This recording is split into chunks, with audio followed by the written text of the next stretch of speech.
If you ever wondered what millipedes eat,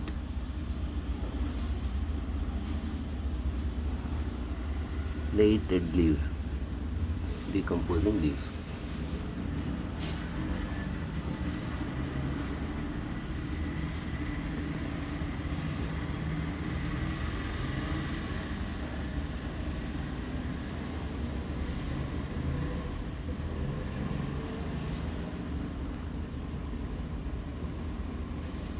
Two of them are chewing on this piece of leaf.